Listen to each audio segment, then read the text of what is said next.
2025 is shaping up to be the craziest year for Amazon sellers yet. U.S. President Trump's trade war. President Trump's tariff expected to increase the cost of everything from clothes to electronics to alcohol. The president now calling it an economic revolution. I thought 2024 couldn't be topped, but here we are. Something that didn't even originate from Amazon, but is going to affect Amazon sellers immensely.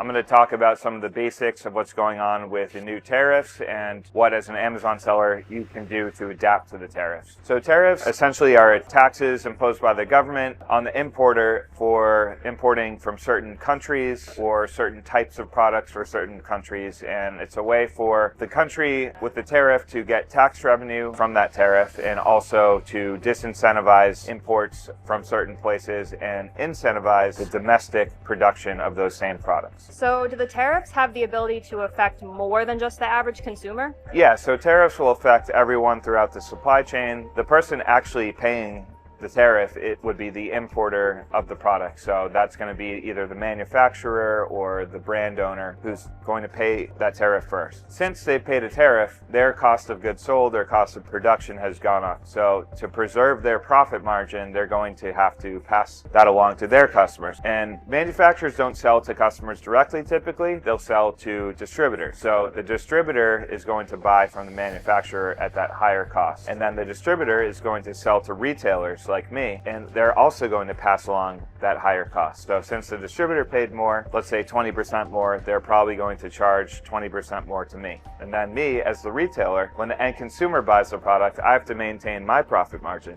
So my price is going to go up 20%. So that tariff initially paid by the manufacturer or the importer gets passed along the entire supply chain until it ends up hitting the customer directly. All right, so you said you're a retailer. How have these tariffs affected your business so far? Yeah, so far I've gotten emails from 4 or 5 different suppliers saying that due to their costs going up, they need to then pass their increased costs along to me. One product, for example, not for the whole product, but just certain parts of it, those parts are going up in price, so my buy cost has gone up about 20%. It's a pretty high ticket item. I charge about $550 to $600. I'll probably have to go up to $700, maybe even $800 to preserve the same profit margin. And then, of course, since the product is a higher price, that means that demand for that product is going to go down. That's basic economic supply and demand. It doesn't mean it's going to plummet. It might go down by 10% or 30% or 90%. It's going to be very case by case, category by category. So we're just going to see how it plays out with each product. So you don't do arbitrage or private label, but if you did, what would you do in this situation? So as an arbitrage seller, I do nothing because you're buying from retailers. The retailers are going to be doing most of the heavy lifting as to how they're going to be pricing the items.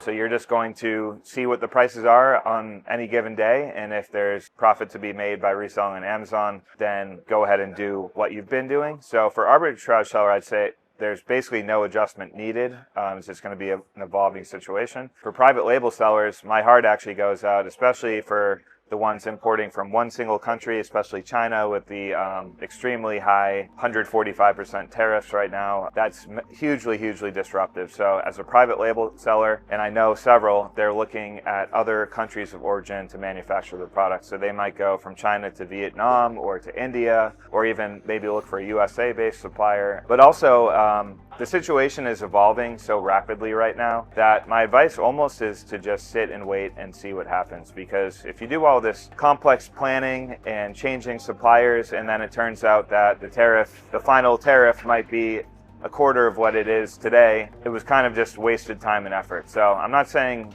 just be totally reactive, but at the same time, given how many fluctuations there have been in the policy changes in a very short period of time, I would advise just kind of sitting, waiting, seeing how it plays out, and that's exactly what I'm doing with my business here.